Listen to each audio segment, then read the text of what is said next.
Saúdo a todos com amor e a paz de nosso Senhor Jesus Cristo. Amém. Nós já aprendemos muito sobre o para que nós fomos chamados nesta terra, não é mesmo? E hoje, na leitura que a gente vai ler, Jesus nos demonstra mais um dos chamados que Ele tem para mim e para a sua vida. Ele me chama, Ele nos chama e Ele te chama para ser sal, para ser luz aqui nesta terra. Abra sua Bíblia no livro de Mateus, capítulo 5, a partir do verso 13. Os discípulos, ou seja, eu e você, o sal da terra. Esse texto também se encontra no livro de Marcos e no livro de Lucas, mas hoje a gente lerá no de Mateus. Vós sois, Jesus dizendo para mim e para você, porque a palavra dele é para nós, ele deixou para nós. Vós sois o sal da terra. Ora, se o sal vier a ser insípido, como lhe restaurar o sabor? Para nada mais presta senão para ser lançado fora, ser pisado pelos homens. Por que Jesus nos compara como sal? O que ele quer dizer, mas por que eu ser o sal? Vamos pensar. As palavras de Jesus são simples, mas com muita sabedoria. As palavras de Jesus sempre foram intensas. E o nosso coração às vezes entristece quando as pessoas dizem que a palavra é ultrapassada, que a palavra já não faz mais sentido para nós. Infelizmente, existem pessoas que ainda estão com os olhos fechados e não conseguem ver o tesouro que muitas vezes tem guardado dentro da sua casa, para a edificação da sua vida. Então, o que tem a ver, o Senhor nos comparar com o sal? Vamos pensar. Sempre, desde antigamente, já na época que não havia geladeiras, que não havia locais até para guardar a carne, para manter um alimento, era usado o sal. Porque o sal, ele impede algo de putrefar, ou seja, de apodrecer. Então, a nossa função nesta terra é impedir de que algo se estrague, de que uma coisa boa venha se estragar e apodrecer. Se nós vemos que uma pessoa está precisando de ajuda, que ela está indo por um caminho que a gente percebe que não vai ser o bom para ela, que vai levar ela para um caminho muitas vezes de morte, nós devemos ser o sal na vida dela, que vai dar uma palavra, que vai conversar, que vai dar um conselho vindo do Senhor, que vai resgatar essa pessoa e mantê-la saudável. Esta é a função também, de não deixar as coisas se estragarem, de não deixarmos as pessoas se perderem. Como que eu vou fazer? Falando de uma palavra, convidando para ir ao culto. Se alguém te convida, minha irmã, se alegre, é o Senhor querendo você perto dele. Aceite o convite, vá até o Senhor, largue todas as preocupações, o que vão dizer de você, busque a Deus. Somente Ele pode restaurar sua vida, Ele restaura a vida de todos nós. Se nós estamos tristes, é Ele que vai nos dar alegria, é Ele que vai nos completar aquilo que falta dentro de nós. Outra coisa que o sal faz também é dar sabor.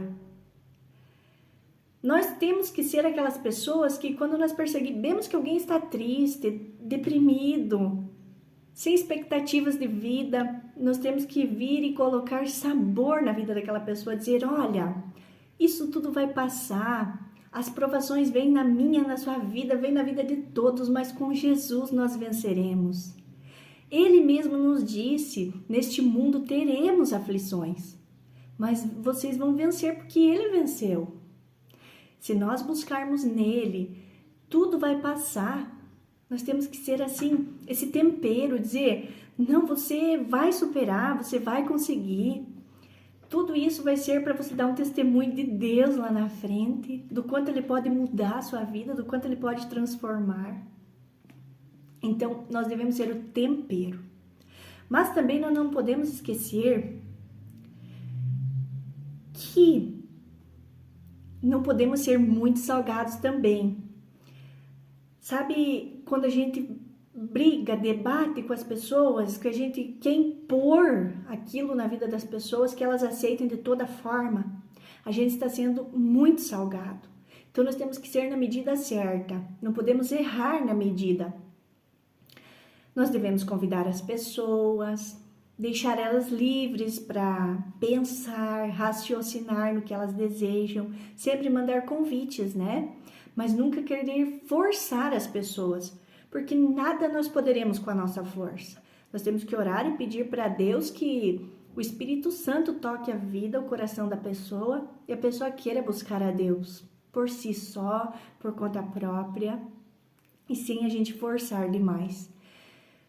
Nós devemos ser, você que já fez comida, eu já fiz e a gente que cozinha, nós sabemos que se tá muito salgado, falam. E se tá no tempero certinho, também a gente não pode esperar muito elogios, né? Se tá no tempero certo, se tá tudo tranquilo, ninguém elogia, ninguém fala nada às vezes da nossa comida, não é mesmo? A gente fica às vezes até meio chateado. Mas nós devemos ser assim. Ninguém percebe que o sal está ali. Ninguém elogia, ninguém fala nada. Ninguém manda uma mensagem dizendo obrigada pelas tuas palavras. Pode ser que aconteça isso, porque a gente que cozinha acontece. Ninguém fica elogiando o tempo inteiro a nossa comida, não é mesmo? Mas nós devemos ser aquele que, se faltar, você já viu quando falta o sal na comida? Nossa, mas tá faltando sal. A comida ficou sem gosto, sem sabor. Nós devemos ser aquelas pessoas que, quando não vão em um lugar ou quando não podemos estar presente na vida de alguém, a pessoa fala, nossa, mas tá faltando alguma coisa aqui. Por que será que ela não veio? Eu queria tanto conversar com aquela pessoa, tá me fazendo falta. Nós devemos ser essa pessoa. Por isso que Jesus nos diz que nós devemos ser o sal da terra. Nós devemos dar sabor à vida das pessoas. Nós devemos impedir que estraguem. Jesus é maravilhoso. Aí ele continua nos dizendo, os discípulos também são a luz do mundo.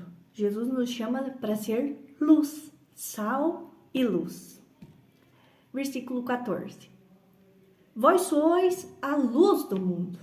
Também ele nos diz que nós devemos ser luz.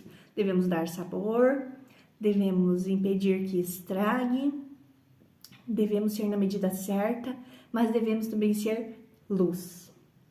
Não se pode esconder a cidade edificada sobre um monte.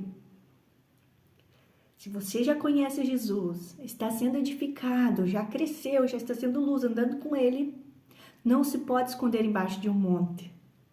Uma cidade edificada não se esconde embaixo de um monte. Se você está no caminho dele, fale de Jesus para as pessoas. Comente sobre Deus para as pessoas. Leve a boa notícia, leve a palavra para as pessoas. Essa é a verdadeira luz. Jesus Cristo é a verdadeira luz. Como nos diz em João, capítulo 8, versículo 12. De novo lhes falava Jesus dizendo, Jesus falando aos discípulos e a todos nós. Eu sou a luz do mundo. Quem me segue não andará nas trevas. Pelo contrário, terá a luz da vida. Ele é a luz. Se você sente que tua vida está numa escuridão, que nada mais tem clareza, que está tudo nas trevas, é somente Ele. Ele é a luz do mundo.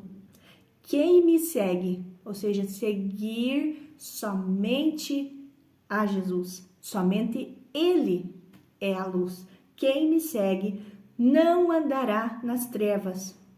Se eu e você decidimos buscar a Jesus, não podemos também andar nas trevas. Não devemos, jamais poderemos andar nas trevas. Quem segue Jesus não anda nas trevas. Andar nas trevas é se preocupar demais, demasiadamente, é desobedecer a Ele, é se entregar a vícios, se entregar a coisas mundanas, a gostos mundanos, a tradições mundanas. Se a gente segue Jesus e está na luz, a gente não pode andar nas trevas. Pelo contrário, terá a luz da vida. Nós andaremos somente nos lugares de luz. E é bem fácil de identificar onde tem luz e onde há trevas. A gente é esperto, a gente sabe reconhecer. 1 Pedro, capítulo 2, versículo 12. A palavra nos diz: mantendo exemplar o vosso procedimento no meio dos gentios, para que naquilo que falam contra vós outros, como de malfeitores, observando as vossas boas obras, glorifiquem a Deus no dia da visitação. Nós devemos, buscando Jesus, demonstrar Jesus. Não esconder que o amamos e o seguimos e queremos andar sempre do lado dele e trabalhar para a obra dele. Mesmo que digam contra nós que somos malfeitores, eles vão observar nosso comportamento e boas obras e vão glorificar a Deus dizendo: nossa, aquela pessoa realmente mudou quando buscou a Deus. Não adianta eu dizer que estou buscando a Deus, mas não mudar meu comportamento, minha forma de viver, os lugares que eu frequento. Então aqui diz, as pessoas podem até nos julgar de malfeitores, mas ao observarem a nossa conduta e o nosso comportamento, vão glorificar a Deus, dizer realmente Deus mudou a vida daquela pessoa.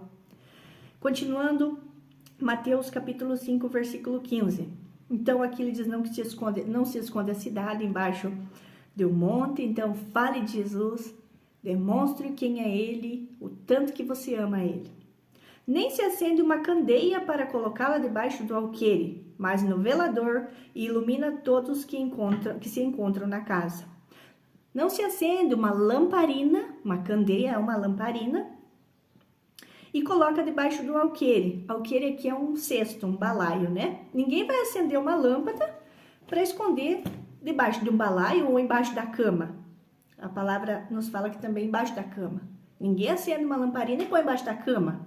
Todo mundo vai colocar no velador, que é lá em cima, para clarear todos que estão ali. Então, não se esconda. Fale de Jesus. Se você está num determinado lugar, não que você tem que se aparecer para todos. Não. Jesus te colocou, você está no caminho dele, ele te colocou para iluminar a todos que estão numa casa. Se nós buscamos Jesus, estamos sendo a luz do mundo, nós temos que iluminar a todos ao nosso redor. Orar por essas pessoas, demonstrar Jesus para elas, ser luz na vida delas. Dizer assim, tudo vai passar, como eu já falei, ser luz, ser sal, ser aquela pessoa que traz sabor. Assim brilhe também a vossa luz diante dos homens, como eu li lá atrás, né? Todos aqueles que nos veem, que consigam ver Deus na nossa vida, para que vejam as vossas boas obras e glorifiquem a vosso Pai que está nos céus. Por exemplo, se eu orar por uma pessoa, eu estou buscando, eu estou sendo luz. Orar por uma cura, orar por um emprego, por exemplo, e acontecer dessa pessoa vir a ser curada, ou esta pessoa alcançar o emprego ou o desejo que ela desejava em seu coração.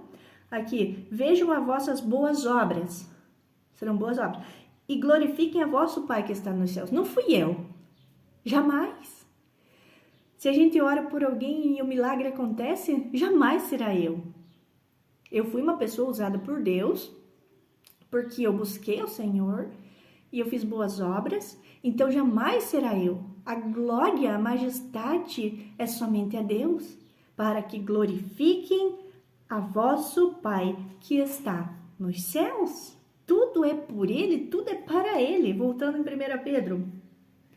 Assim é a vontade de Deus, versículo 15 de 1 Pedro 2. Assim é a vontade de Deus, que pela prática do bem façais emudecer a ignorância dos insensatos. Muitas pessoas dizem que Deus não existe, que nada acontece porque Deus não faz, né? Muitas pessoas dizem assim, então são insensatos, são ignorantes, né? Como livres que somos, não usando todavia a liberdade por pretexto da malícia. Então, nós somos livres em Deus. Jesus Cristo nos comprou, pagou alto preço na cruz por mim e por você. Mas não vamos usar esta liberdade como pretexto para fazer coisas erradas, para pecar, mas vivendo como servos de Deus. Eu sou livre. Jesus nos libertou. Eu sou livre para fazer todas as coisas, mas como servos de Deus. O que o servo faz? Serve a Deus, as vontades de Deus, a palavra de Deus, na casa de Deus. Servos, nós somos livres, mas para servir a Deus, não para fazer o que eu quero e Deus vai me perdoar porque Ele é bonzinho. Deus é maravilhoso, é um Pai amoroso, é um Pai protetor que cuida, mas Ele deseja que nós tenhamos, aqui como a palavra nos diz, exemplar o nosso proceder. Tratai todos com honra, amai os irmãos, temei a Deus e honrai o Rei. Acima de tudo, o nosso Deus.